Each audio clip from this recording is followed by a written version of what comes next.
وقال تعالى في عصمته النبي الكريم في الكلام المجيد والفرقان الحميد في شان حبيبه إن الله وملائكته يصلون على النبي يا أيها الذين آمنوا صلوا عليه وسلموا تسليما اللهم صل على محمد وعلى آل محمد وبارك وسلم صلاة وسلام عليك يا رسول الله صلاة وسلام عليك يا حبيب الله.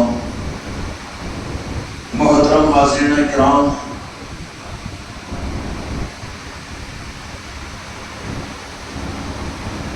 حق کی قبولیت کی علامت یہ ہوتی ہے، چنانچہ امام شافعی رحمۃ اللہ علیہ کا ایک قول مشہور ہے، یوں فرمایا کہ عقل مندوں کے لیے اللہ تبارک و تعالیٰ پورے قرآن پاک کو نازل نہیں کرتا بلکہ صرف سورہ عصر کو نازل فرما دیتا ہوں، تو پھر عقل مندوں کے لیے ہدایت کے لیے کافی تھا، 30 پاروں کی ضرورت نہیں ہوتی۔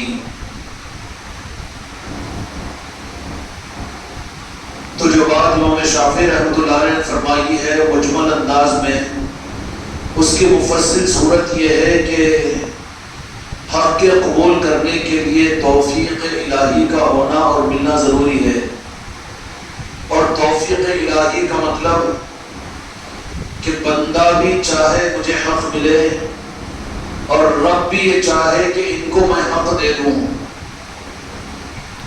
رب کی طرف میں، رب کی چاہتوں کے پھیلانے اور پہنچانے کے نظام میں دنیا کے اندر میں تو عام طور پر سارے امت بالخصوص امت محمدیہ چاہتی ہی ہے کہ رب کی رضا مل جائے، دین مل جائے، اسلام مل جائے، لیکن حق مل جائے اس کے لیے شرط ہے کہ اللہ تبارک و تعالیٰ بھی چاہے کہ ان کو حق عطا فرما دے۔ اب اللہ کے حق کے ملنے اور حق کے دینے کا اللہ تعالیٰ ارادہ کرے، اس کے لیے وہ حق کی طلب کا وہ معیار چاہیے کہ جس پر خدا ان کو قابل سمجھ کر حق دے دے، اور اس معیار کے پیدا کرنے کا نام خانقاہی نظام ہے۔ خانقاہی نظام کا مطلب علم کا نظام نہیں ہے، خانقاہ کا نظام صرف اعمال کے زیادہ کرنے کا نظام نہیں ہے، خانقاہ کا نظام تبلیغ اور ترویج کا نظام نہیں ہے، بلکہ حقیقت میں خانقاہ کا نظام بندوں کو رب کے قابل بنانے کا نظام ہے کہ بندوں میں وہ سچی طلب پیدا کروا دیں، یہاں کی مسندوں سے، یہاں کے پیر و مرشد کی نگرانی میں، یہاں کے بیت و سلوک کے نظام سے اس درجے کی کوشش کی جا سکتی ہے کہ طلب مولا کی خواہش اس کے اندر پیدا کر دی جاتی ہے، اور اس درجے پر پیدا کر دی جاتی ہے کہ جہاں پر صرف طلب مولا کے علاوہ کوئی چیز باقی نہ رہے، سب کچھ ناپائید ہو جائے، جل کر خاکستر بن جائے، نہ اپنی چاہت رہے، نہ اپنا معیار رہے، نہ ریاکاری رہے، نہ نام و نمود رہے، نہ انانیت رہے، اور نہ خواہشات رہے، نہ جنت و جہنم رہے، بلکہ یہ خالص بندہ اپنے آپ کو رب کا خالص بندہ بنا لے۔ جب بندہ خالص بندہ اللہ کا بندہ بنتا ہے تو پھر دوسری چیز ضروری ہے، صرف یہ چیز حق کے لیے کافی نہیں کہ بندے کی نیت خالص ہو جائے کہ صرف رب کا ہو کر رہ جائے، یہ چیز تو اور جگہ بھی آپ کو نظر آ جائے گی کہ اللہ کی رضا کے لیے جہاد میں جان دے دو، اللہ کی رضا کے لیے عالم بن جاؤ، اللہ کی رضا کے لیے نمازیں پڑھ لو، دین پر چل جاؤ، اعمال کر لو، یہ سب کچھ بھی رب کی رضا کے لیے ہے، لیکن یہ عادی منزل ہے۔ اب اس منزل کی انتہا پر پہنچنے کے بعد بندے کا جذبہ یہ ہو جائے کہ یا اللہ تیری لیے میں اپنے آپ کو سب کچھ فنا کر چکا ہوں، تو اس پر اس کو حق نہیں ملے گا، اور اس پر اس کو اللہ تبارک و تعالیٰ پھر نوازیں گے نہیں، بلکہ رب کے لیے نوازنے کے لیے شرط یہ ہے کہ رب بھی اس بندے کو چاہے۔ یہ دو چیزیں جب ملتی ہے تو اللہ تبارک و تعالیٰ کے محبوبین کا نظام دنیا میں وجود میں آتا ہے۔ بظاہر طور پر اس وقت میں ساری دنیا کے اندر میں ایک رخ کی محنت ایک درجے کے اعتبار سے امت میں موجود ہے، اور بہت سے رخوں سے بہت بہت سے نظریات سے، بہت سے ناموں کے اندر میں ہر ایک اپنی محنت میں لگا ہوا ہے کہ امت کو دیندار بناؤ، امت کو علم والا بناؤ، امت کے حالات کو بنانے کی محنت کرو، امت کو حج کے لیے بھیجو اور امت کو عمرے کرواؤ اور امت سے زکات دلواؤ، امت سے مسکین اور غریب بچوں کی شادیاں کرواؤ اور امت سے قربانیاں دلواؤ اور امت سے مسجدوں کو بھرو۔ یہ سب کچھ بھی آدھے درجے کی محنت ہے اس کی انتہا پر بھی، اور آدھے درجے کی اس محنت یعنی آدھی سیڑھیاں، اس کی انتہا کا معیار کیا ہے کہ وہاں پر جانے کے بعد بندے کی اپنی کوئی خواہش نہ رہے۔ اگر اس میں خواہش اپنی جنت ہے تب بھی یہ منزل پوری نہیں۔ اگر اس میں خواہش اپنی منچاہی کا پورا ہو جانا اور خود کا چلا لینا اور انانیت اور خود کا بجھوا لینا اور خود شناسائی اور خود بینائی اور خود پسندی اگر ہو تو یہ آدھی منزل میں بھی فیل ہے۔ اب اس کے بعد کا جو مسئلہ ہے کہ حق کس کو ملے گا؟ حق صرف اس کو نہیں مل جائے گا جو حق کے قاتل اپنے ناحق کو ختم کر چکا ہو، صرف یہ کافی نہیں ہے، بلکہ حق اس کو ملے گا کہ اللہ تبارک و تعالیٰ بھی اس کو حق دینا چاہے۔ ایک محنت اللہ کو بندوں کی طرف میں بڑھانا اور دوسری محنت کا حق کے لیے رخ یہ ہوتا ہے کہ اللہ کو بندوں کی طرف متوجہ کرنا۔ ساری تحریکیں بالعموم، ساری محنتیں قابل قدر ہے، کسی کا انکار نہیں، کیونکہ قرآن مجید اللہ تبارک و تعالیٰ نے ایمان والوں کی صفت یہ بیان فرمائی وَتَعَاوَنُوا عَلَى الْبِرِّ وَالتَّقْوَىٰ کہ مومن وہ ہے جو نیک کاموں کا ایک دوسرے کے ساتھ میں ساتھ دیا کرتے ہیں، انکار نہیں کرتے۔ اچھے کام کا انکار کرنا یہ منافقت کی پہچان ہے، انکار نہیں کیا جائے گا، لیکن یہ آدھا رخ تو امت کے اندر میں وہ بھی ادھورا ہے۔ کیا کون نمازی؟ ہم نمازی، ہم ذکر کرنے والے اور ہم خانقاہوں میں آنے والے اور ہم مجلسوں کے کرنے کرانے والے، کیا اس آدھے رخ کی اصل منزل تک پہنچ پائے کہ کوئی غرض ہماری نہ ہو بلکہ صرف رب کی رضا اور خوشنودی کے لیے اپنی جنت و جہنم کو بھی بازو کیے ہوئے ہو؟ یہ منزل حاصل ہوئی نہیں بینانی؟ تو ابھی تو آدھے میں پرسنٹ کم ہے، پاسنگ مارکس بھی نہیں ہے، ابھی جوہد کی ضرورت ہے، ابھی مجاہدے کی ضرورت ہے، ابھی ہمت کی ضرورت ہے، ابھی منزل تو باقی ہے اور ہماری ہمت ہے کہ ہم بیمار ہو گئے اور ابھی تو منزل پر آگے سیڑھیوں پر چڑھنا اور سمجھنا شروع کر دیے کہ پیر دکھ رہے ہیں، ابھی تو اوپر کا سفر بہت باقی ہے اور بھی کہہ دیے کہ بھوک لگ رہی ہے، ہمارے بس کی بات نہیں۔ یہ تو میرے دوستوں، میرے بھائیوں اور میرے عزیزوں نامراد اور ناکام قرار دیا جائے گا۔ اسی طریقے سے میرے دوستوں، میرے بھائیوں اور میرے بچوں، پوری دنیا کے اندر میں دین کے نام پر جو کچھ بھی ہو رہا ہے ہر ایک کی قدر کی جائے گی، نہ قدری نہیں کی جائے گی، لیکن روح کو سمجھنے اور سمجھانے کا نظام بھی ضروری ہوگا۔ وہ یہ ہے کہ آدھی منزل اس کی یہ ہے کہ بندے رب کے اتنے طلبگار بنے کہ اپنی کوئی خواہش، اپنی کوئی چاہت، حتیٰ کہ نہ جنت کی تمنا نہ جہنم کے خوف، بلکہ یہ بندہ اللہ کا بندہ بن جائے اور پھر رب کے بندگی کے اندر میں اتنا دیوانہ بن جائے کہ اس کو اپنی جنت و جہنم کا جہاں ہوش نہ ہو، تو پھر وہ دیوانہ اللہ کا کہاں ہے کہ جو اپنے عمل کو جنت کے لیے کر رہا ہو؟ پھر وہ اللہ کا بندہ کہاں ہے کہ جو اپنی عبادتوں کو اپنی دنیا کے بنانے کے لیے کر رہا ہو؟ وہ اللہ کا بندہ کہاں ہے کہ جو نمازیں پڑھا تاکہ لوگ اس کو نمازی کہہ دیں؟ وہ اللہ کا بندہ کہاں ہے ذکر اس کے لیے کر رہا ہے کہ اللہ بندے اس کو ذکر کرنے والا کہہ دے؟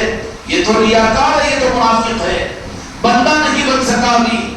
بندہ بننے کے لیے ہی منزل میں بھی کسر ہے، اور اسی میں اگر یہ اپنی ہار مان لے اور اپنے روح کو موڑ دے اور یہ کہہ لے کہ اب میری زندگی ساتھ نہیں دے رہی ہے اور میں کمزور ہو گیا ہوں اور میں جتنا ہو رہا اس سے زیادہ کیا کر سکوں گا اور میں تو بس اتنا ہی کر سکتا، اس سے زیادہ نہیں کر سکتا، تو وہ ناپاک دنیا کے بوجھ کو اٹھانے کے لیے یہ اونٹ سے نہیں گدھے سے زیادہ اپنے آپ کو لگا رہا ہے، دکان پر بیٹھتے ہوئے نہیں تھکتا اور یہ ملازمت کرتے ہوئے نہیں تھکتا اور دنیا کے کے نوٹوں کو کمانے کے حص سے نہیں تھکتا اور بے تھکان دنیا میں لگا ہوا ہے، یہ دنیا کا گدھا بنا ہوا ہے، اور کہے کہ اب میرے سے اس سے زیادہ نہیں ہو سکتا، یہ تو بندہ بھی نہیں بن سکا، بندہ بھی نہیں بن سکا۔ بندہ تو اس وقت پہ بنتا ہے کہ جہاں پر بندے کی کوئی غرض نہ ہو، للہ فی اللہ لیا اللہ، میں بندہ ہوں، یہ بندگی کا حق ادا نہیں ہوا، مر بھی جاؤں تو میری بندگی کا حق ادا نہیں ہو سکتا۔ حق ادا ہوا؟ ابھی آدمی منزل پر نہیں چلے، ابھی سے ہمت ہار دے ہم۔ یہ منزل کی طرف چلنے والے سپاہیوں کا کمال ہے، ان کی پہچان ہے، یا نامراد اور منافقین کی پہچان ہے کہ وہ ہمت ہار دیتے ہیں کہ اس سے زیادہ نہیں ہو سکتا۔ اچھا اس سے زیادہ یہ نہیں ہو سکتا تو پھر وہ دنیا کے گدھے بن کر دنیا کا سارا نظام کیسے؟ کہ کسی بھی راستے سے کماؤ، رات میں کماؤ، دن میں کماؤ، اس طرح سے کماؤ، اس طرح سے کماؤ، اس طرح سے کرو، اس کے لیے تو وہاں پر سب کچھ ہو رہا ہے۔ وہاں پر کبھی اپنی بیماری کا، اپنی کمزوری کا اور اپنے نہ ہونے کا کبھی تذکرہ نہیں اور پھر کبھی احساس نہیں دلاتا، بلکہ کہتا ہے میں کم بوڑھا ہوں، میں تو اوور ٹائم بھی کر سکتا ہوں، میں تو یہ کام بھی کر سکتا ہوں اور میں وہ بھی تو کر سکتا ہوں، مجھے تم بیمار کیوں سمجھ رہے ہو؟ دیکھو تم سے زیادہ میں پھردیلا ہوں، اور میں کیوں؟ تو یہ تو دنیا کا گدھا ہے، یہ دنیا کا گدھا ہے، دنیا کے لیے تو خود سارا بوجھ اٹھانے کے لیے تیار ہے، اور جہاں پر اپنی بندگی کے ثبوت کے دینے کا مسئلہ ہے، بس فرض نماز ہوگی، نفل حق سے نہیں ہوتی، بس تلاوت ہوگی، اس سے زیادہ کچھ نہیں ہوتا، یہ ذکر کی مجلس سے ہوگی، اس سے آگے کی بات ہم سے مت کہو، یہ زیادہ بوجھ ہو رہا ہے، یہ زیادہ بوجھ ہو رہا ہے، اتنا بوجھ ہم سے برداشت نہیں ہوتا۔ اللہ تبارک و تعالیٰ قرآن مجید کے اندر ارشاد فرماتا ہے، مثال دیا ان لوگوں کی جس کا مفہوم یہ ہے کہ وہ کہ جو خامخواہ کے بیگاری کرے وہ گدھا ہوتا ہے۔ کون ہوتا ہے؟ برا نہ مانو، اللہ نے قرآن مجید کے اندر میں مثال دی ہے گدھوں کی کہ وہ گدھا کہ جس کی بیگاری کے کوئی منزل اور مقصد ہی متعین نہ ہو، کوئی جلا دیا جاتا ہے، ڈنڈا مار کر رستے پہ لگا دیا جاتا ہے، بس بوجھ ہو رہا ہے، کہاں جا رہا ہے کچھ بھی نہیں، کیا منزل ہے کچھ بھی نہیں، وہ تو گدھا ہے۔ فرمایا کہ علم بھی اس کے پاس میں ہے اور ظاہری طور پر دینی اعمال بھی اس کے پاس میں ہے، لیکن منزل کا اس کو پتہ نہیں ہے، بس وہ تو ایک بوجھ اٹھو کر گدھے کی طرف سے جا رہا ہے، علم کا بوجھ اٹھایا ہوا ہے، لیکن اس کو احساس نہیں کہ منزل کیا ہے، منزل ہی کی تحقیق نہیں کیا اور اپنی منزل ہی کے بارے میں سوچ کر فیصلہ نہیں کیا۔ یہ سب کر رہے ہیں کس کے لیے؟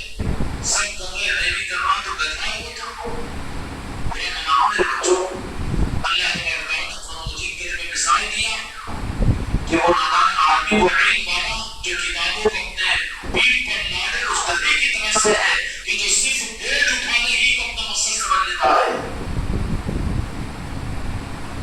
میرے دوست میرے بھائیوں، گدھے کی اصل پہچان جو ہوتی ہے کہ اس کو منزل کا پتہ نہیں ہوتا، منزل کی فکر نہیں ہوتی۔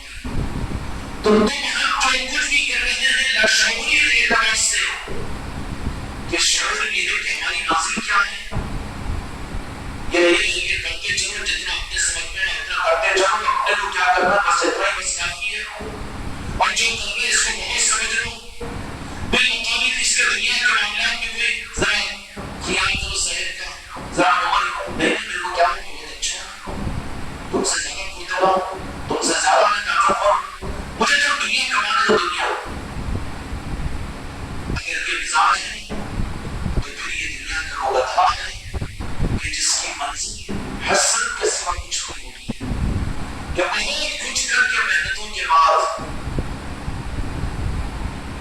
دنیا کو کچھ حاصل کیا، لیکن نتیجے کی نکلنے کے وقت میں میرے دل موت علیہ السلام تشریف لائے اور بتا دیا کہ بس مجھے جس مقام کی ایک پیڑ کو جوڑ کر تو نے کھمایا تھا اس سے نکلنا ہے، جس اولاد کے لیے تو نے سب کچھ اپنی زندگی کو لٹایا، انتھک محنت کرتا رہا، رعایت تک نہیں کیا، لیکن جب اس کا واپس چلنا ہے تو سمجھ آ رہا کہ ہر میرے گھر کا، میری اولاد کا، میرے بیوی کا، میرے بچے کا نہیں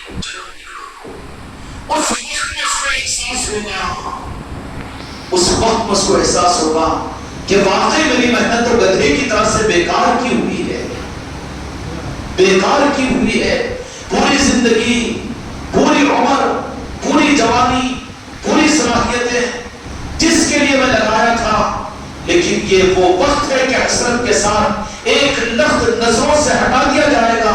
اس وقت میں یہ چیخ کر لعنت کرے گا اپنی آل اولاد پر، اپنی دنیا کی کمائیوں پر، اپنے بینک بیلنس پر، اپنی پراپرٹیوں کے اوپر، کہ لعنت ہو تم پر کہ میں نے اس حقیقت کو تلاش نہیں کیا اور مجھے کوئی دانا آدمی نہیں ملا، کوئی پیر کامل نہیں ملا کہ مرنے سے پہلے مجھے حقیقت میری نظروں کے سامنے کھول دیتا۔ کہنے والے ارشاد نے بڑی عجیب بات کہی، اس لیے عاشقوں کے کلام کو سننا بھی چاہیے، عاشقوں کے کلام کو پڑھنا بھی چاہیے۔ اور آج کل عاشقوں کا کلام نہیں ہوا، بلکہ لچوں کا کلام بنا ہوا ہے وہ۔ اب اگر کچھ عاشقوں کا کلام ہے تو ساز اور باز کے ہم قائل نہیں ہیں، لیکن قوالیوں کے اندر میں آپ کو جو عرفانی کلام ہے اس کے اندر میں کچھ حقیقت والے کلام ملیں گے۔ ورنہ آج کل کے پروفیشنل نعت خواہ بھی جو ہے،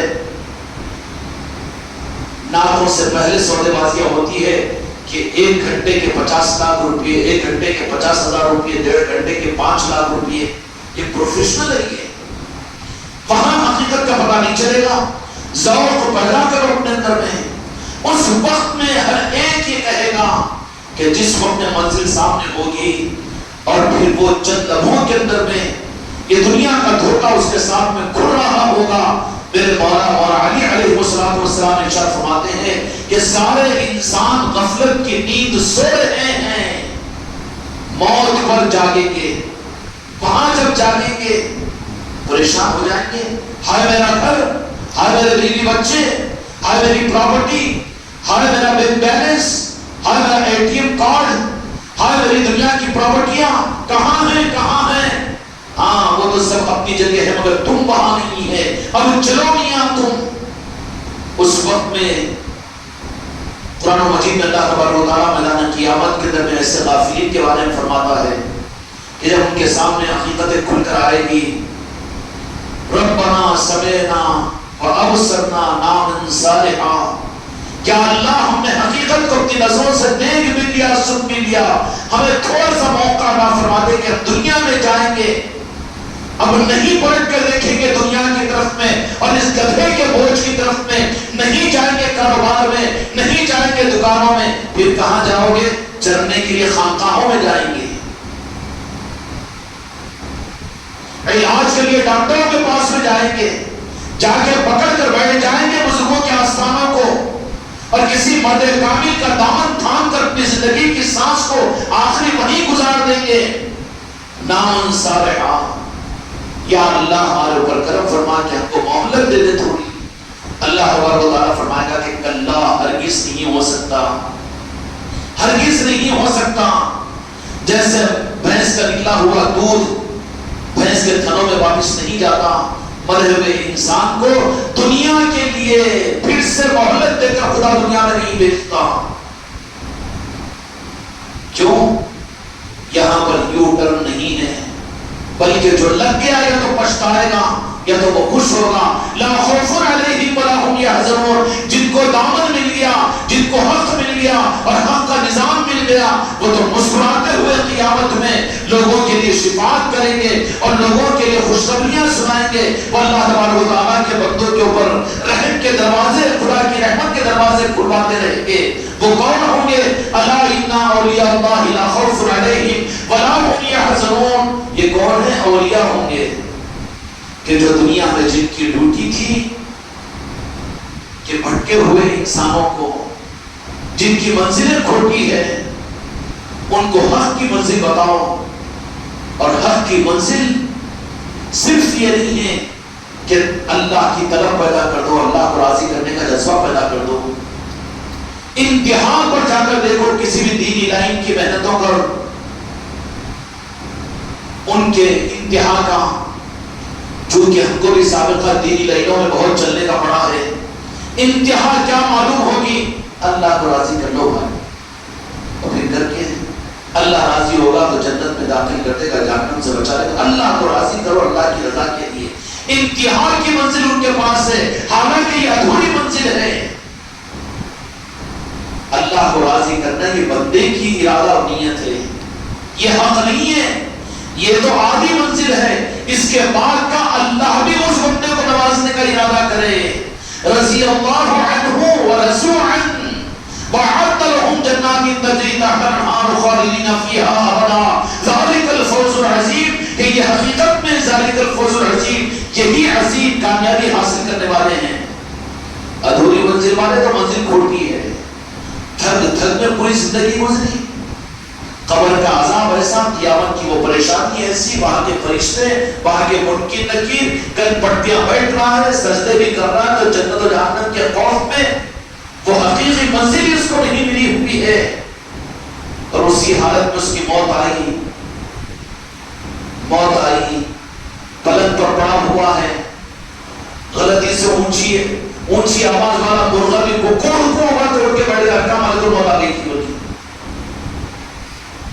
نماز پڑھ رہا ہے، کسی کے آنے کی تو چمک کے نماز کو توڑ کے ادھر دیکھ رہا ہے، یہ تو دھوبی کی زندگی ہے، اپنے چھاؤں سے ڈر رہا ہے۔ اللہ ادھوری منزل سے تمہاری میری حفاظت فرمائے۔ تقابل نہیں کر رہا ہوں، لیکن سمجھا رہا ہوں اس لیے کہ خانقاہ محمدیہ میری نصرتی کا یہ نظام کسی لائن کی اور کسی نظام کی مخالفت یہاں پر بالکل نہیں کی جائے گی۔ ہمارا ظرف چھوٹا نہیں ہے، بلکہ خواجہ خواجگار نے وہ نظام کو عطا فرما دیا کہ ہم تو کوئی اپنی زبان میں بھی ہمارے رب کو اگر کسی اپنی زبان میں بھی اگر پکارتا ہو تو اس کو بھی دیکھ کر ہم خوش ہو کر کہتے کہ اللہ تجھے ہی تو پکار رہا ہے۔ وہ سمجھ میں آ رہی بات؟ صرف یہ کہ اللہ کو راضی کر لو، انتہا پر یہ معلوم ہوگا نا، کسی بھی علامہ، کسی بھی مولانا، کسی بھی پیر صاحب کو اور کسی بھی اب نیمبو پانی والوں کو تو چھوڑ دو، بیچاروں کو تو ان کو اس کی بھی توفیق نہیں ملتی، لیکن انتہا کیا ہوگی کہ بھائی اللہ کو راضی کر لو، اللہ کو راضی کر لو، اللہ کو راضی کر لو، اللہ کو راضی کر لو۔ یہ آدھی منزل ہے کہ اللہ بھی تم سے راضی ہو جائے۔ یہ کانسیپٹ کہاں ملے گا، یہ راستہ کہاں ملے گا؟ یہ راستہ علی اور آل علی اور آل علی کی راہ کے اندر میں ملے گا، یہ راستہ انہی کے لیے کھلے گا۔ یہ آدھی منزل ہے کہ اللہ کو راضی کر لو۔ اسی میں اگر مر گئے اور اسی میں بھی منزل میں کھوٹے، غرض ہے اپنے خواہشات میں، اب اللہ کو راضی کرنے کے لیے بھی کہ اللہ دنیا میں بھی امن چمن دے دے گا، امن چمن دے دے گا۔ رب کی مرضی ہے کہ تجھے مصیبت دے، اب یہ کہہ رہا ہے کہ امن چمن دے، تو کہاں رب سے راضی ہے؟ یہ ہے رب سے راضی؟ اب دعائیں پوری یہی ہے کہ اللہ میری بھی، میری آل اولاد کی بھی، میرے بیوی بچوں کی بھی، میرے رشتہ داروں کی بھی، میرے مریدوں کی بھی، میرے خاندان کی بھی، سارے مسلمانوں کی بھی، اور سب کی بھی خدا کا فیصلہ ہے کہ نہیں حالات لائے، اور یہ کہہ رہا ہے کہ امن چمن، اور امن چمن یہ تو چمن والا ہے۔ یہ یا اللہ تیرے فیصلے پر راضی رہنے کی ہمت عطا فرما۔ پھر کیا ہوگا؟ ارے میں تو دعائیں کر رہا ہوں لیکن اللہ دعا قبول نہیں کر رہا، تو پھر اللہ بھی نعوذ باللہ ہے کہ نہیں ہے؟ ساری دنیا کے مسلمان مل کر غزہ کے مسلمانوں کے لیے دعائیں کر رہے ہیں، لیکن دعا تو قبول اس نہیں ہو رہی ہے، تو کہاں ہے پھر؟ دہریے تو کہیں گے کہ کہاں ہے تمہارا اللہ؟ جس اللہ کا ٹھونس دیتے ہو تم، کہاں گیا وہ اللہ جو مدد نہیں کر رہا ہے؟ اب یہ بھی شک میں پڑ گیا ذرا، اب لمبی لمبی دعا کرنے والا چھوٹی چھوٹی دعاؤں پر آ گیا۔ جب غزہ کے فلسطین کے لیے 15 منٹ کی رو رو کر دعا کرتا تھا، اب تو یہ نام بھی لینے کے لیے ذرا شارٹ کٹ میں نکل جا رہا ہے، کیونکہ یہ خود ناامید ہو گیا، سن رہے ہیں کہاں سنا اس کو، کہاں ہے کہ ہے کہ نہیں ہے کہ؟ اور جی یہ دعا والوں کا یہ حال ہوگا، کیونکہ آدھی منزل ان کے پاس میں، ان کو پوری منزل کا پتہ نہیں ہے۔ پوری منزل صرف اللہ کو راضی کرنا پوری منزل نہیں ہے، بلکہ قرآن پاک کے مطابق میں والسابقون الاولون من المہاجرین والانصار والذین اتبعوهم بالاحسان رضی اللہ عنہم ورضوا عنہ، کہ تم اللہ کو راضی کرو اور اللہ بھی تم سے راضی ہو جائے۔ اللہ کو تم راضی کرو، ساری جماعتیں، ساری تحریکیں کہتی ہے، ہر ایک کہتی بندگی ہے بہت اچھی بات ہے، لیکن سمجھ لینا کہ یہ آدھا راستہ ہے۔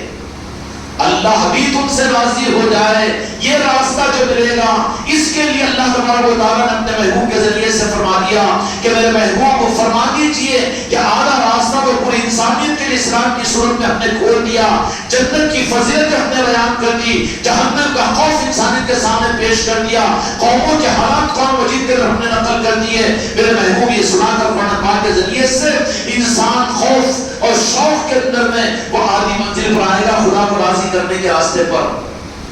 لیکن اب آدھی منزل کے بعد پوری منزل کو کہاں ملے گی؟ اب پوری منزل الزام مت لگاؤ، کفر کا فتویٰ مت دو، ہے قرآن پاک ہی کے اندر میں، لیکن اللہ نے اس کو چھپا رکھا ہے۔ کیا رکھا ہے؟ دروازہ لگا کر رکھا ہے، چھپا کر رکھا ہے قرآن پاک ہی کے اندر میں، لیکن کہا کہ نہیں اس کو ہر ایک کو ہم نہیں دیں گے۔ دعویٰ کرے کہ قرآن پاک میں کیا نہیں ہے تو بتاؤ الف لام میم کا مطلب کیا ہے؟ کوئی بتا دے مفسر؟ کاف ہا یا عین صاد اس کا معنی کیا ہے؟ کوئی مفسر بتا دے؟ ہے نہیں حرف مقطعات، کچھ چھپا کر بھی اللہ نے رکھا ہے۔ آدھی منزل تو کھول کر رکھ دیا کہ دیکھو تم بندے ہونے کی حیثیت سے اس کے پیدا کیے ہوئے ہو، اس کا کھا رہے ہو اور اس کی سانسوں ہواؤں سے سانسیں لے رہے ہو، اس لیے تم اس کے لیے جینا سیکھو، اس کے لیے مرنا سیکھو۔ یہ آدھی بندگی ہے۔ پھر پوری بندگی اور پوری منزل کیا ہے؟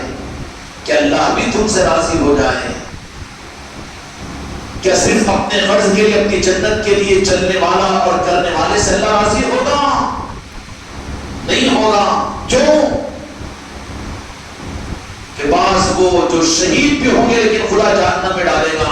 فَوَيْلٌ لِّلْمُصَلِّينَ الَّذِينَ هُمْ عَنْ صَلَاتِهِمْ سَاهُونَ، ایسے نمازی ہے کہ جن نمازیوں کو ہلاکت سے نماز ان کی نہیں رک سکے گی۔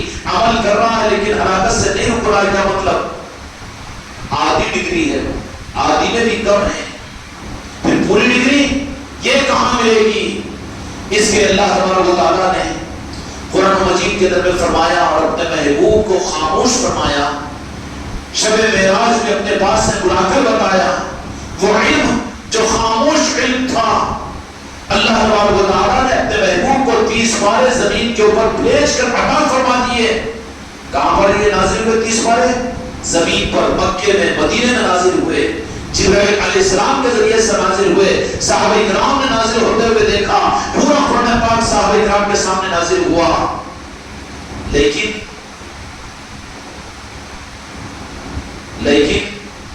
بات ذرا گہری ہوگی، گمراہ نہیں ہونا، کوئی خاص چیز دینا تھا تو اللہ نے کہا کہ نہیں زمین پر نہیں ملیں گے اس کو، میرے محبوب آپ میرے پاس میں آئیے۔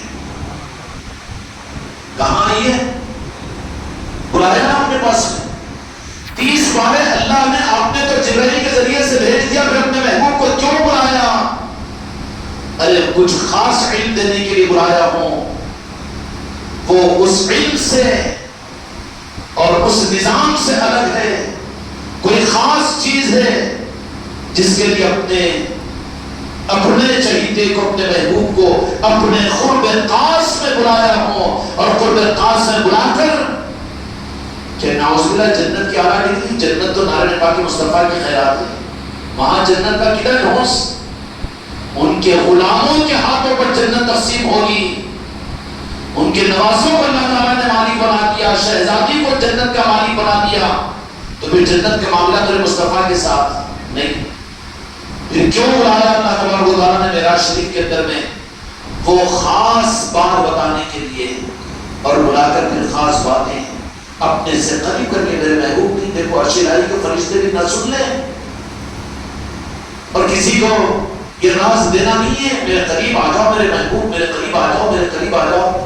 عرش پر بلایا، قرب خاص پر لاکھوں مقام میں بلایا، اور بلا کر ثم دنا فتدلى فكان قاب قوسين او ادنى، اتنا قریب کہ 2 کمانوں سے کم کا فاصلہ رہ گیا،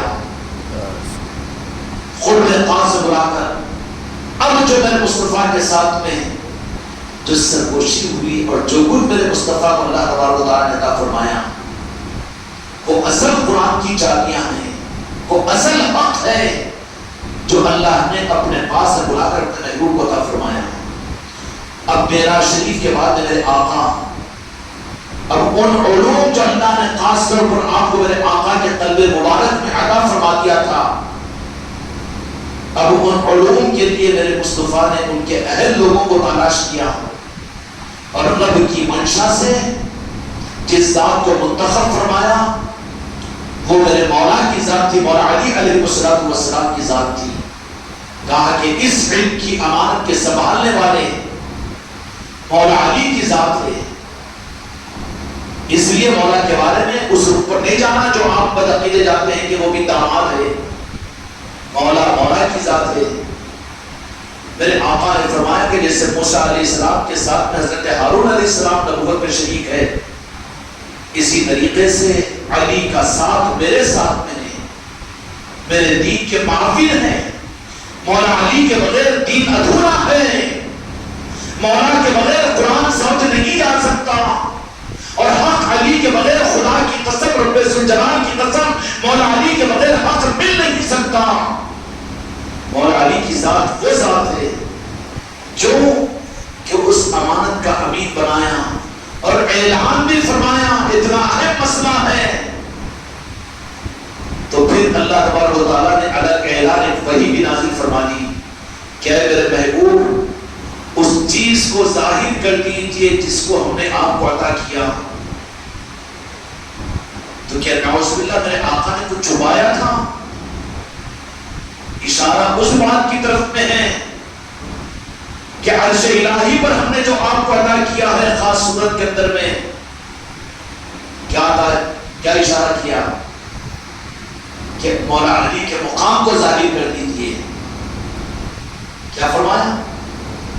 اللہ نے حکم دیا، میرے مصطفیٰ نے خود نے اعلان نہیں کیا، ورنہ نعوذ باللہ کیا میرے آقا پر بدعقیدہ ہو جائے گا؟ کافروں کا کافر ہے وہ جو یہ سوچ لے کہ اللہ تبارک و تعالیٰ نے جو کچھ نازل کیا کیا میرے آقا نے اس کے اندر میں کچھ چھپا لیا؟ نعوذ باللہ۔ پھر اللہ تعالیٰ کو فرمایا کہ میرے محبوب وہ سب حکم کو وہ ظاہر کر دیجیے جو ہم نے آپ کو عطا کیا۔ کیا عطا کیا تھا؟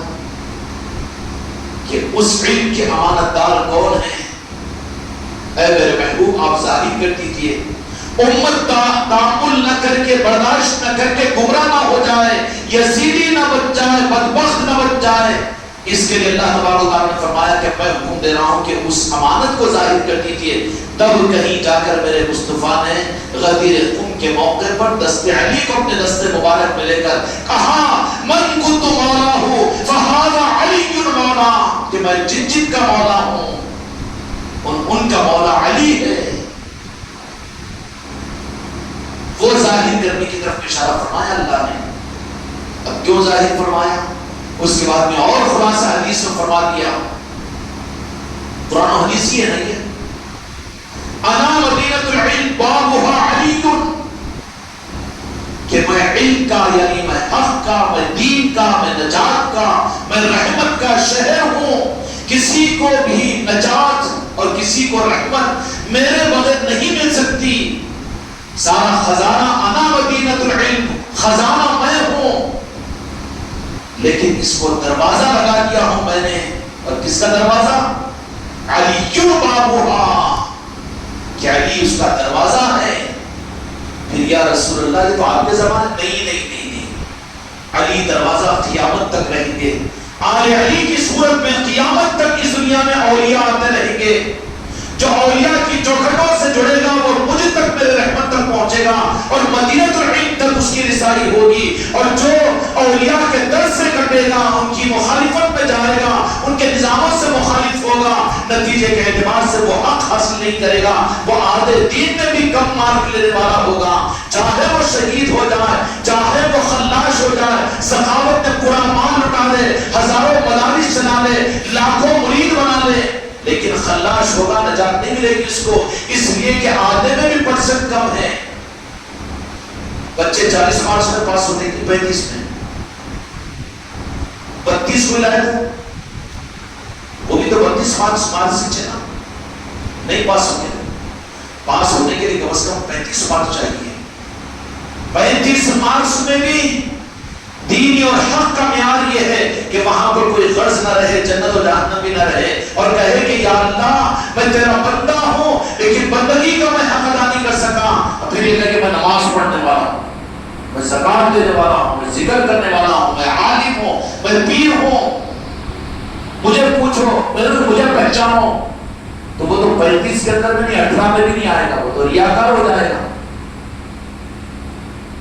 ذرا اپنے پاس ایمان بھی دیکھ لو، اپنے کو بھی خواہش پیدا ہو تمہیں، چاہت اپنے رہتے امامت کو اپنے کو آگے بڑھانا ہوگی، یا لوگ ہم کو بھی پہچان لینا، پہلے ہاتھ اٹھا کے ہم کو سلام کرنا، لوگ ہماری نام کی تعریف کرنا، لوگ ہمارے بیان کی تعریف کرنا، لوگ ہماری تعریف کرنا، یہ تو منیمم کے اندر میں اندر کا اندر بھی نہیں، بلکہ یہ تو بس رونق پیدا ہے، ٹیکسی کہتے ہیں رونق پڑ گیا اس کے اوپر، تو یہ تو جہنم کی غذا ہے۔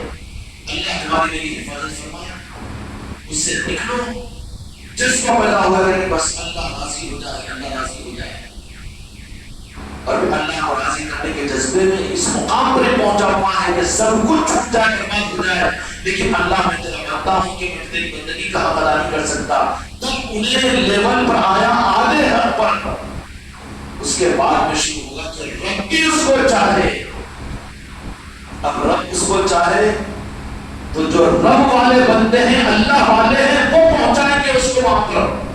یہاں ہر ایک کو ضرورت ہے، یہاں نمازی کو ضرورت ہے کامل پیر کی، یہاں پر زکات دینے والے کو ضرورت ہے کامل پیر کی، اور حج کرنے والے کو ضروری ہے وہ کسی کامل پیر کی، اور ہر مسلمان کو ضروری ہے مرد و عورت کو کہ وہ کسی نہ کسی پیر کا دامن تھامے، کیوں کہ اس کے آگے کی منزل کا وہاں پر اندھیرا، وہاں آگے نہیں بڑھ سکے گا، خطرات میں پڑ جائے گا، وہاں پر ہم اللہ کو راضی کر کے جنت پالیں گے نہیں جنت پا سکتا۔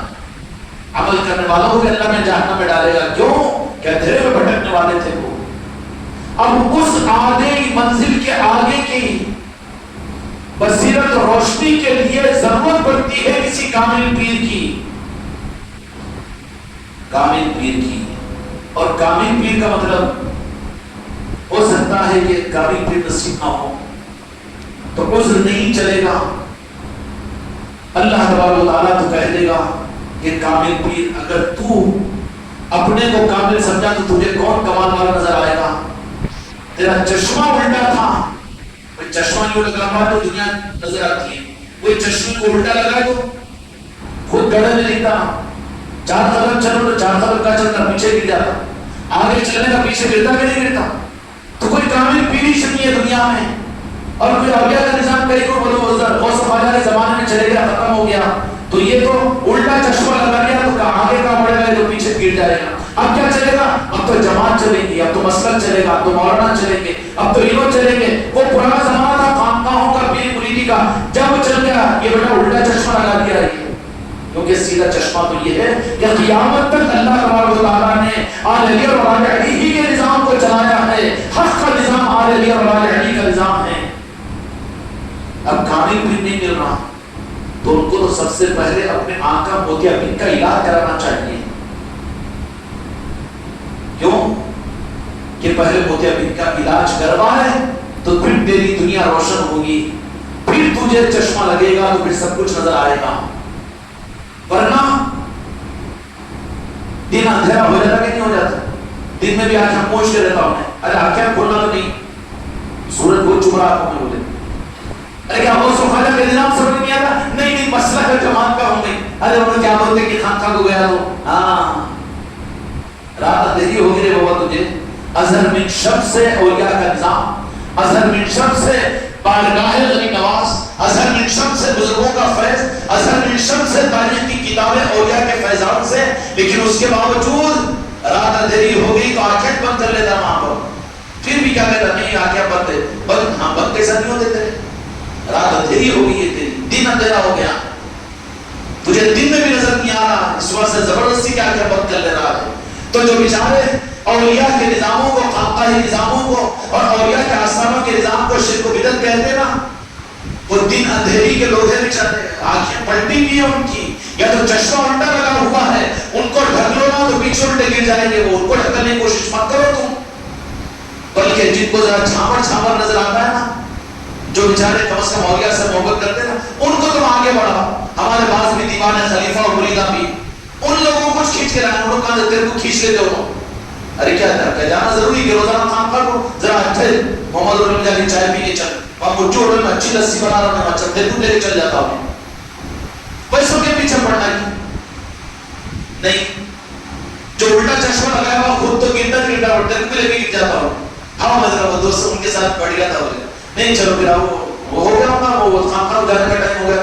اب تو چلو وہ دعوت بھی ہے, دعوت میں جائے گی, چلو وہاں پر کھانا کھانا چلیں گے. پورا ٹائم اس کا خان میں تو دکھ رہا نہیں, چوک پہ نظر آ رہا, ہوٹل پہ نظر آ رہا, دعوت پہ نظر آ رہا, اور پھر چشتیہ ایمان بھی نظر نہیں آ رہا. ہاں کیوں کہ ویسے کے ساتھ الٹا چشمہ جس کا اس کے ساتھ میں لگ گیا. اب پلٹیوں میں پلٹیاں کھا رہا ہے.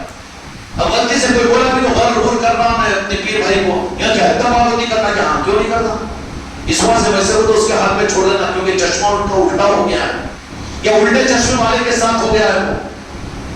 وہ اپنی خیر خوبی اگر منانا ہے تو بابا الٹے چشمے والے کے پیچھے مت چل, یا اس کو زیادہ محنت مت کر, بلکہ جس کو کم نظر آتا ہے اگر تو اس کو ہاتھ پکڑ کر اگر راستہ بتائے گا تو وہ تیرا شکر ادا کرے گا. جس کو الٹا نظر آتا ہے تو گڑے میں ڈالتا ہو رہا ہے, الٹا تم کچھ بولی نا, نہیں میرے کو تو نظر آ رہا ہے. بولے نہیں جی تم غلط راستے سے جا رہے, گریں گے کہیں کو. اچھا پھر تیری بات کو جب میں گروں گا, میں الٹا چشمہ لگایا, جب میرے ہاتھ میں میرے کو چھوڑ دے, اس کے ہاتھ پہ چھوڑ دو, تو جب پاؤں میں پاؤں کے پیچھے گرے گا تب پتا چلے گا اس کو. نہیں تو نہیں کیا بولے گا, کیا بولے گا, کیا بولتا جی تم میرے پیچھے دیکھو پڑے گی, تم خود بدعقیدہ ہو گئے, تم خود شرک کرنے والے ہو گئے, تم خانقاہ کو جانے والے ہو گئے. بولتے کہ نہیں بولتے؟ ابھی نہیں پریشان بیچارہ. کیوں؟ اس سے خطا کیا ہوئی کہ الٹا چشمہ لگایا ہوا ان کے ساتھ میں ہو گیا. نہیں, ہاں جن کو کم نظر آتا ہے بیچاروں میں خیر ہے, ان پر محنت کرو. ان کو ہم نے تو اپنے بچوں کو کہہ دیا کہ خانقاہ محمدی کا نظام مسلک و جماعت کا نظام نہیں ہے. کتنے کلمہ پڑھنے والے, تمہارا سسرا, تمہارا بھائی, تمہارا بہن بھائی, تمہارا داماد, ان پر اپنی زندگی کو برباد کیوں کر رہے ہو؟ ان کو بھی رکھو. لیکن وہ لوگ جو عام طور پر جو تمہاری بات کی قدر کرنے والے, ان پر محنت کرنے میں تمہیں کیا روک اٹھ رہا ہے؟ ہم تو یہاں تک کہہ دیا تھا 3-4 دن پہلے کی مجلس میں کہ برادران وطن کو یہاں پر لے کر آؤ خانقاہ کی مجلس میں. پوری دنیا کے نظاموں کے اندر میں حق کی جو بنیادیں چل رہی ہے کہ کیا یہ کہ اللہ کو راضی کرو, مگر یہ پوری منزل نہیں ہے. رضی اللہ عنہ و رضوا عنہ, اللہ ان سے راضی ہو, اللہ سے وہ راضی ہو. یہ دو مل کر مکمل رضا ہوتی ہے صحابہ کرام کی. اور یہ آدھی رضا قیامت تک امت کو بتانے والوں, اور یہ بتانے کی ذمہ داری اللہ تبارک و تعالیٰ نے جن کو عطا فرمائی وہ آل علی اور آل علی, یعنی اولیاء کی صورت میں ہوں گے قیامت تک, جو مکمل خدا کا نظام, خدا کی رضا کا نظام امت کو دیں گے. ذمہ داریوں کو ہم سمجھیں. آج امت اس آدھے اللہ کو راضی کرنے کی چکر میں اپنے سروں پر بیاگ لے کر 5-5 مہینے 1-1 سال کے لیے دنیا میں گھوم رہی ہیں, لاکھوں روپے خرچ کر رہے ہیں. لیکن ہمارا کمینہ پن یہ ہے کہ تم کو اللہ تعالیٰ نے غیر نواز نے نوازا اور وہ نظام دیا, لیکن اس نظام کو تم نے اپنے خاندانوں سے بچایا, اپنے گھر والوں سے بچایا, اور اپنے علاقے والوں سے بچایا. تمہارے حق نظام کو کے سامنے کھول کر رکھنے کی ہمت نہیں کی ہے. جرم ہے کہ نہیں ہمارا تمہارا؟ تقریر پہ اتفاق کر کے پیر صاحب چل رہے ہیں سب کتا, یا پھر وہ آئیں گے تو ہم بیان کر دیں گے, یہ نہیں ہے. بلکہ ذمہ داری ہے جو تم کو حق سمجھ میں آیا ہے تم ان کو سمجھاؤ, اور سمجھا کر پھر ان کو تیار کرو کہ صرف اللہ کو راضی کر لینا یہ کامیابی کی ضمانت اور پھر مکمل رضا نہیں ہے, بلکہ تم بھی اللہ سے راضی ہو, اللہ تم سے راضی ہو. تم اللہ سے راضی تو تیری مجبوری ہے تو گردن توڑتا ہوں. اللہ سے راضی ہے کہ تم نہیں کر کے جاتا نا, اور جی بل خصاب سے بچ سکتا کی چاقو کے نیچے تو آتا ہی آتا. اللہ کو راضی کرنا ہے تو پھر جا کر اللہ کو چھوڑ دے, تو مجبوری ہے. وہ بہت بڑی بات ہے کہ اللہ کو راضی کرنا. اور جی بہت میں پانی لانا کے سنتے نا اللہ کو راضی کرنا کیا کیا ہے, بولو اللہ کو راضی کرنا, ہاں خوب دو اللہ کو راضی ہو جائے, راضی ہو جائے, ہاں اللہ کو راضی کرنا. نہیں تو پھر جانا کا اللہ کو راضی کرنے کے علاوہ تیری اوقات ہی کہاں ہے؟ کمال یہ نہیں, اگر آل علی اور آل علی کا دامن ملا ہے تو پھر تجھ کو وہ راستہ ملے گا کہ اللہ تجھ سے راضی ہو جائے گا, اللہ تجھ سے راضی ہوگا. وہ راستہ کون بتائیں گے؟ جو اللہ کو پائے ہوئے ہیں، جو اللہ کو پائے ہوئے ہیں، اللہ جن کو اپنا بنایا ہوا ہے۔ اب بھیک مانگنا پڑے گا ان کی چوکھٹ پر، آنا پڑے گا ان کی در پر، پورے دین میں مکمل ہونے کے بعد میں خدا کی رضا کے لیے جان کو دینے کا بھی جذبہ پیدا ہو جائے، اور کوئی بدلہ ہمارا ساتھ نہ رہے۔ آدھی ڈگری ہے دین کی، پوری ڈگری لینے کے لیے علی کے در پر آنا ہی پڑے گا، آل علی کے در پر آنا ہی پڑے گا، جو کہ بغض علی کے ساتھ میں کوئی جنت میں جا نہیں سکتا ہے۔ حدیث پاک ہے میرے مصطفیٰ کی، بغض علی کے ساتھ میں۔ اب پھر بغض علی کا مطلب کیا ہے؟ بغض علی ذات علی، اب قیامت تک جو امت کے اندر میں رہے گی وہ آل علی کی صورت میں اولیاء رہیں گے۔ اولیاء کے ساتھ میں بغض اور عداوت کے ساتھ میں کوئی مسلمان چاہے جہاد کر لے لیکن جہنم میں جائے گا، جنت میں نہیں جا سکتا۔ اور بیچارے نادانی سے دکانداروں کے باتوں میں آ کر جو اولیاء کی مخالفت کرتے ہیں کہ مت جاؤ شرک ہو جاتا ہے، اجمیر کو مت جاؤ، راجہ شاہ ولی کے پاس میں مت جاؤ، تاج الاولیاء کے پاس میں مت جاؤ، تو ذرا قسم دے کر پوچھو مولانا تم گئے تھے کہ اجمیر کو نہیں جاتے کہ شرک ہو جانا تھا؟ اچھا سسرال کو گئے تھے کہ ہاں وہ گئے، پھر وہاں جانا شرک نہیں ہے کھانے کی چکر میں؟ تو گیا نہیں تو بولا کیسے شرک ہوتا؟ بلکہ پھر اجمیر کو جانا شرک بول رہا ہے کمینے، تو گیا ہی نہیں، معلوم نہیں، تو مسجد کے منبر پہ اتنا بڑا جھوٹ کیسے؟ سنا سنی تو اس سے بڑا جھوٹا نہیں ہو سکتا جو سنی کی بات کو نقل کر کے حدیث پاک میں جا کر دیکھو۔ اور جانے والے اگر سچے دل کے ساتھ ہیں، نیبو پانی اپنے کاموں کے لیے نکالنے کے تو رومن پر جاتا رہے گا لیکن وہ جیسا کا ویسی رہے گا، لیکن جو سچی طلب کے ساتھ میں جائے گا انشاءاللہ تعالی محمد رسول اللہ۔ اس سال کا سالانہ قافلہ اجمیر شریف کو خانقاہ محمدیہ میری نصرتی کا 6 نومبر کو اجمیر شریف کی طرف روانہ ہوگا، 13 نومبر کو انشاءاللہ واپسی ہوگی۔ اللہ تعالیٰ ہم سب کو وہاں کی حاضری کی سعادت عطا فرمائے۔ جا کر دیکھیں، قسم کھا کر بولو، قرآن ہاتھ میں لے کر کہو کیا تم نے وہاں پر کچھ شرک دیکھا ہے؟ اگر ہمت ہے تو منہ پر مارتے کیوں نہیں ہو جو شرک کہتے ہیں بزرگوں کے پاس جانے کو؟ شرک دیکھا ہے وہاں پر؟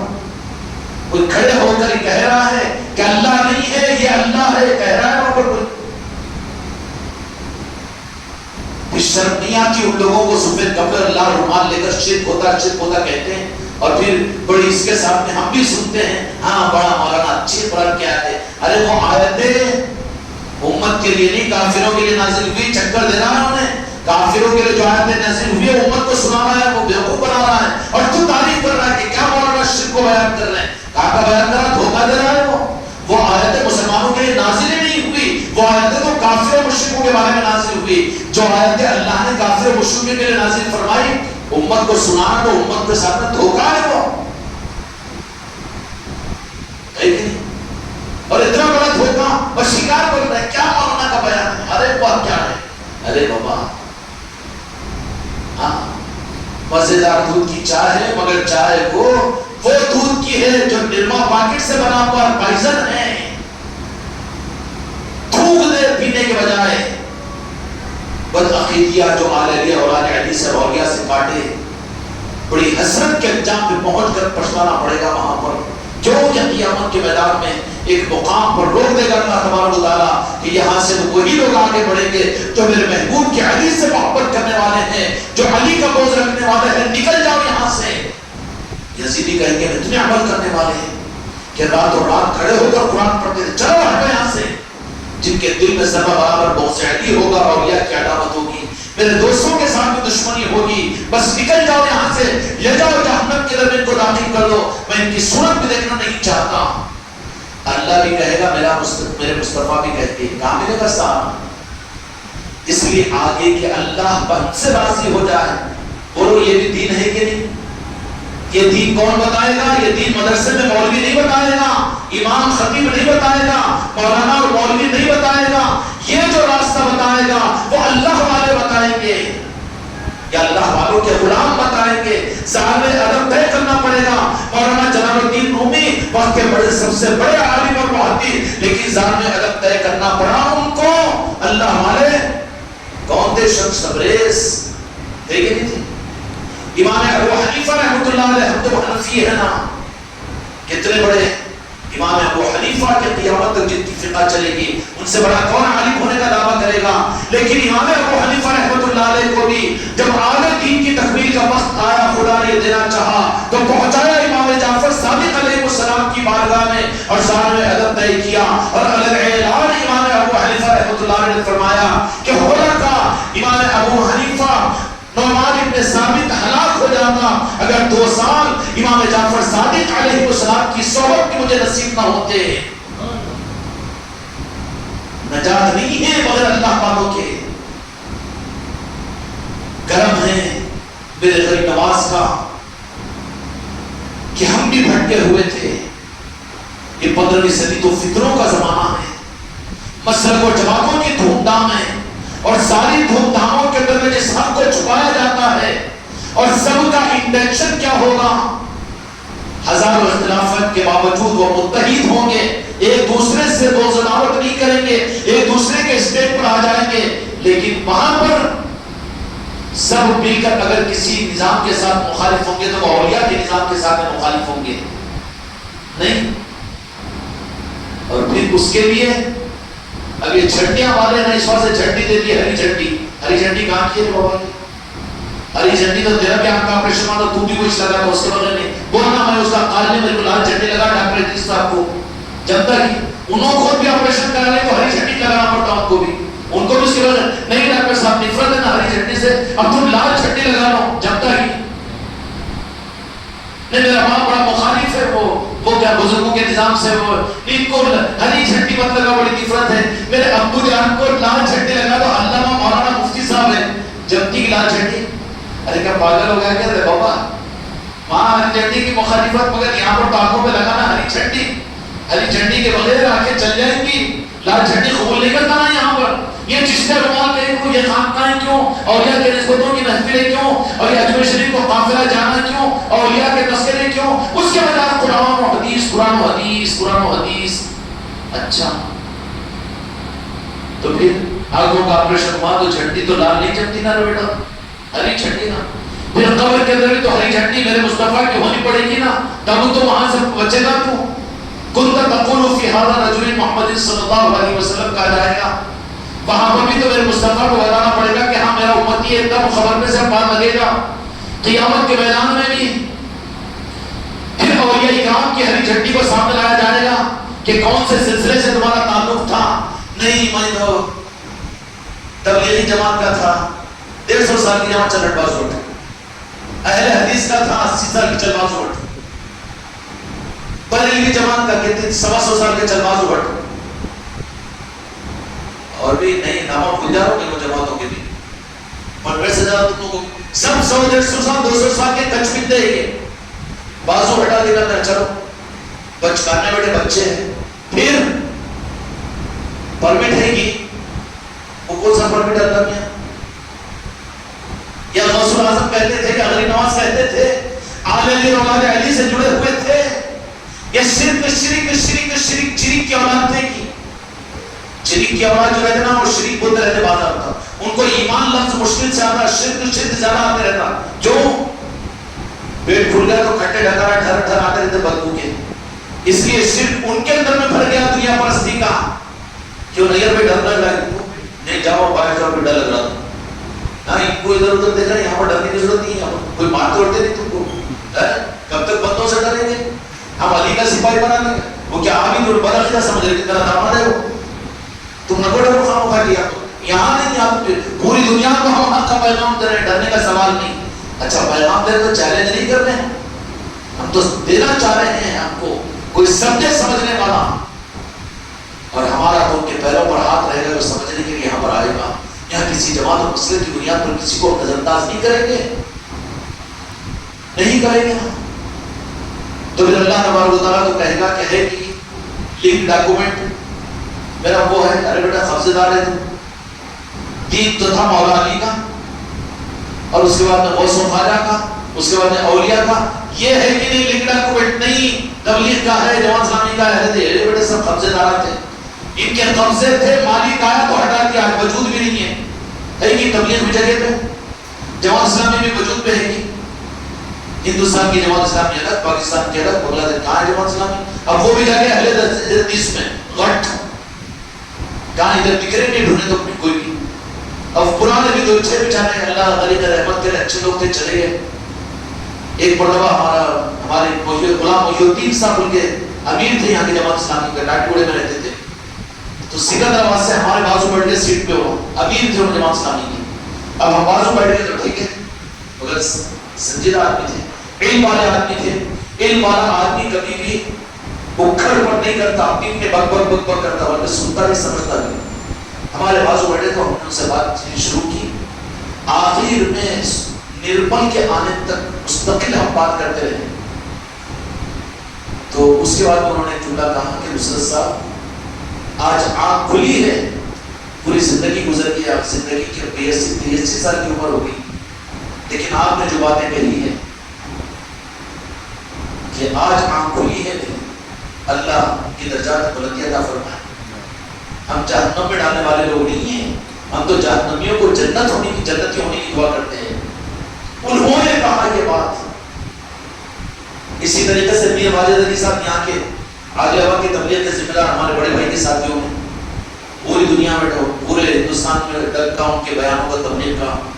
واجد علی صاحب بیٹھے، واجد علی صاحب مرحوم کے انتقال ہو گیا بات کی ہم نے.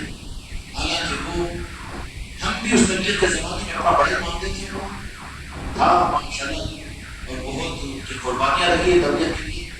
ہمارے نظام والے بلا دیتے بیٹھے تو اترتے ہوئے بس اسٹینڈ کے میں نے کہا کہ میں کل یعقوب کو بھیجتا ہوں. یعقوب بھی بیان کرتا رہتا ہے، بیان کر رہا تھا. شکل بھی بولے ہمارے بھکتا پور کی مسجد میں، میرا کون یعقوب؟ اچھا نام واجد علی صاحب کا. تو لیکن یعقوب کو بھیجتا ہوں ذرا سو. آیا میرے پاس میں بابا بھیجے تو میں ہاں ٹھیک ہے. تو بات ہوئی، بات ہونے کے بعد میں ہم اس کو ایک روح دیے، کچھ سچی طلب ایسیڈیٹی ختم کر کے کچھ حق کی طلب اس کے اندر پیدا کیے. تو مہینے سوا مہینے کے اندر میں نواز شریف یہ کہ اس کو بشارتیں شروع ہوئی تھی. بشارتیں شروع ہمارے پاس میں زیادہ جانا شروع کیا. تو وہ طبقے والے دیکھے تو یہ کینڈیڈیٹ ادھر جا رہا ہے، کیا ہے کہ آپ کو کیا ضرورت ہے؟ وہ ہمارے گود کے بچے نہیں، ہمارے مرید ہمارے خلیفہ کو لے کے چل جاؤ، ہم ایثار ثواب کر دیتے تم کو. ہم تو بڑے سخی ہیں، جو ہمارا ہے وہ جائے گا نہیں، جو ہمارا ہے نہیں وہ رہے گا نہیں ہمارے پاس میں. اب انہیں کیوں یوں دیکھنا شروع کرا مجھے تنہائی مولا ہمارے پاس میں اندھی دکانداری نہیں ہے، اندھی دکانداری نہیں ہے. جو ہے وہ باہر بھی کوئی اندر بھی کوئی آنا ہے، سب کے سامنے آنا. یہاں پر کچھ چھپانا کوئی بتانا تو ہے ہی نہیں، ہے تو بالکل سامنے. ساری انسانیت کے لیے نظام ہے. اگر اسپیشل تمہارا اپنا کوٹھا ہے، پرسنل یہاں پر کچھ بھی نہیں، پرسنل مانے کا کوئی نظام ہی نہیں ہے یہاں پر. تو یہ چیزیں ہوتی ہے. آرام مل جائے گا جہاں پر یہ جذبہ پیدا ہو جائے کہ اللہ کے لیے ہم اپنے آپ کو قربان بھی کر دیں گے، تو یہ مکمل رضا نہیں ہے. رضا کے لیے ضروری ہے کہ اللہ بھی ہم سے راضی ہو. اب اللہ ہم سے راضی ہو اس کا راستہ سوائے آل علی اور اولاد علی اور اولیاء کے کوئی دوسرا بتا نہیں سکتا. اس کا حق نہیں ہے کسی کو، اس کا حق مولوی کو بتانے کا نہیں ہے، مجازی نہیں ہے، نہ وہ بتا سکتا ہے. یہ اختیار اللہ کے اور میرے مصطفیٰ نے. اللہ بھی ہم سے راضی ہو جائے. یہ جو راستہ بتائیں گے وہ اولیاء اور پیرانے کامل بتائیں گے. اس کے لیے ضرورت پڑتی ہے وہاں پر. اب بعض لوگوں کو زندگی میں ضرورت محسوس ہوتی تو زندگی میں نہیں، تو مرنے کے بعد مرتے وقت مسجد اور کوئی معلوم تھا کوئی ذرا نماز جنازہ اور کوئی بلا کے پڑھا لے میری. ہاں جاتے جاتے بڈھا، اچھا تیرے باپ کا نوکر ہے کہ 5,000 روپئے ہدیہ دیا تھا کہ وہ پیر صاحب کو آگے نماز پڑھانے کے واسطے. نہیں پیر صاحب آگے نماز پڑھاتی ہے تو مغفرت تو ہو جاتی ہے. اچھا جنازے میں آگے تو اچھا زندگی میں چھپ چھپ کے نہ پڑھ دے کے پیچھے پیچھے سب معلوم ہے. اس کے باوجود لوگوں کی رعایت، لوگوں کے ڈر کی وجہ سے حق تھا، معلوم تھا، مجلسوں میں سنا تھا سب کچھ بھی، لیکن اس کے باوجود محروم رہا. اب پڑھتے وقت میں خوف سامنے آتا ہے، پیر صاحب سے بات کراتے، پیر صاحب سے نماز جنازہ پڑھا دے اور پیر صاحب کو میری خبر پہ لا دے. ہاں پیر درود فاتحہ کے لیے رہ گئے، اس واسطے میں میتوں میں بھی جاتا ہوں زیادہ. اگر میتوں میں جاتا ہوں تو شادی میں جاتا ہوں، شادیوں میں بھی نہیں جاتا. بلکہ رضی اللہ عنہ و رسول کہ تم اللہ سے راضی ہو، اللہ بھی تم سے راضی ہو. اللہ تم سے راضی ہو، اس کا راستہ کون بتائیں گے؟ اللہ والے بتائیں گے، اس کی ضرورت ہے ان کو۔ میرے بچوں، اس کے لیے انتظام اللہ تعالیٰ نے خاندان محمدی کی صورت میں قرآن کو عطا کیا ہے۔ صحیح اور سچی طرح کے ساتھ چلتے رہو اس نظام کے اندر میں، نواز دیے جاؤ گے، محروم نہیں ہوں گے، اور اللہ بھی انشاءاللہ اللہ بھی راضی ہو جائے گا، اور تم بھی اللہ سے راضی ہو جاؤ گے۔ اللہ سے تم راضی ہے تو معلوم ہے، اللہ سے راضی ہوا اس کی پہچان کیا ہے؟ اللہ ہم سے راضی ہوا اس کی پہچان صرف ایک لفظ بولتا ہوں، اس پر غور کرو۔ اللہ کی طرف سے اچھے یا برے حالات، زندگی یا موت کے حالات ہیں، اللہ سے ہم راضی رہتے ہیں، تو اللہ بھی ہم سے راضی ہونے کی علامت ہے۔ اچھا ہے نا، اچھا اور کچھ گیا نا بیٹا، اللہ تیرے سے راضی نہیں ہے، اللہ تیرے سے راضی نہیں ہے۔ اگر تو اللہ سے راضی رہتا تو پھر اللہ تبارک و تعالیٰ کے فیصلے پر راضی رہتا، تو میرے بچے میری بیوی اللہ کو راضی کرنے کے چکر میں اللہ تیرے سے راضی نہیں ہے۔ اب وہاں پر اللہ سے بندوں کو راضی کروانے کا راستہ آل علی اور اولاد علی بتائیں گے، خانقاہ بتائے گی، اللہ والے بتائیں گے کہ اللہ تجھ سے راضی ہے، اس کے لیے اس کو نچوڑیں گے، بہت بڑے چین بڑے شان رہے گا۔ شکایت زبان سے نہیں کرنا، شکایت کہ اللہ نہیں دیکھ رہا کی، نہیں، بالکل نہیں، یہ دعا قبول نہیں ہونی کی، نہیں، بالکل نہیں، زبان سے بولنا ہی نہیں کچھ بھی۔ 7 دن ہو گئے پیٹ میں ایک لقمہ کھانا بھی نہیں گیا، بولنا ہی نہیں، اللہ راضی نہیں ہے کہ نہیں بول رہا تو اللہ سے، اللہ ہم سے راضی ہو، اس کی دلیل یہ ہے۔ اب تھوڑی اچھی ہے تو گانے گا رہا ہے، زور زور سے سلام پڑھ رہا ہے، اور ضربہ گفتگو جو ہو گیا تو آواز پوری اندر ہی چل جا رہی، بیلو بھی پورا ختم ہو جا رہا، بیلو بھی ختم۔ کیوں؟ اللہ سے تو راضی، مگر اللہ تیرے سے راضی نہیں ہے، اس واسطے اگر اللہ سے تو راضی ہو اور اللہ تیرے سے راضی ہو تو پھر محمد کے عاشقوں کو بڑھاپا آ نہیں سکتا۔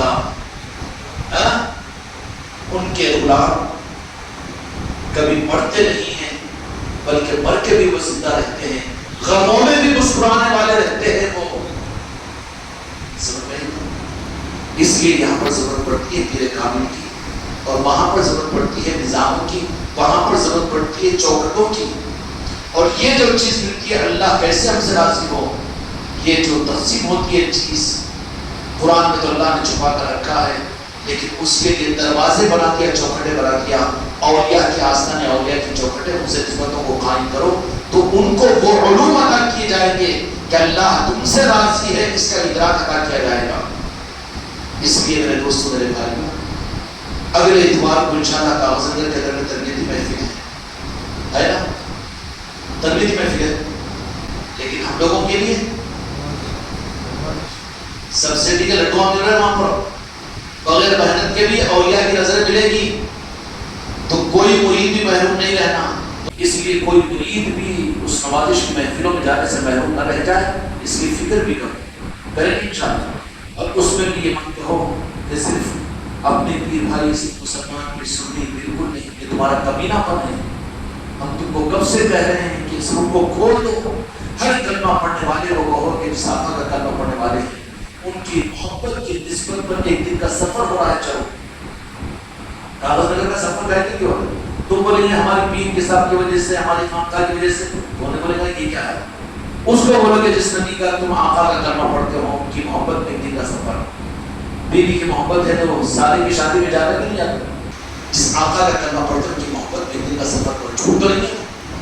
کہو جماعت اسلام والوں کو، تم اپنے بھائی کو کہو، ان کو کہو، یہ کہو، کرو تو صحیح، کرو تو صحیح، کرو تو صحیح، نہ کرو تو تم مجرم ہے، کر لیے ہے تو تمہاری ذمہ داری ختم ہے۔ اس لیے دو آدمی نکل کر ایک پین اور کاپی لے لو اور نکل جاؤ راستے سے، جو السلام علیکم السلام، ہاں بھائی کہاں جا رہے ہو؟ یہ تم ہاں بھائی آپ سے ملاقات کریں، چلو کیا بات ہے؟ اتوار کے دن صبح فجر کے بعد گاڑی جا رہی ہے، کہہ کی نہیں جا رہی، کیا اجتماع ہے؟ اجتماع کچھ بھی نہیں ہے، جس آقا کا کلمہ پڑھتے ہیں ان کی محبت میں دن کا سفر کرنا ہے کہ نہیں؟ اچھا لاؤ امت کی، میرے آقا کی امت کو آقا کے نام پر، مسلک و جماعتوں کے نام پر، تم بھی خانقاہ کے نام پر لا رہے ہیں، اور خانقاہ بھی وہی ان کے نام پر ہے، نام پاک کے سمجھے نہیں ہے، مگر ان کا کیا معلوم ہے وہ ساری حقیقتیں؟ وہی ہے جس آقا کا کلمہ پڑھتے ہیں ان کی محبت میں ایک دن کا سفر کریں گے. پھر کریں گے ہوگا کہ نہیں ہوگا عام طور پر. ایسے اس طریقے سے محنت کرو. نہیں اس لیے وہاں پر یہ کہو کہ جس آقا کا کلمہ پڑھتے ہیں ان کی محبت میں ایک دن کا سفر کریں گے. چلو صحیح غلط کریں گے ایسا. اللہ تعالیٰ ہم سب کو بھی ان محنتوں کے لیے اپنے آپ کو آگے بڑھانے کی توفیق عطا فرمائے. کوئی مرید اگر محروم ہو جائے تو اس سے زیادہ بڑی محرومیاں کوئی نہیں ہوگی.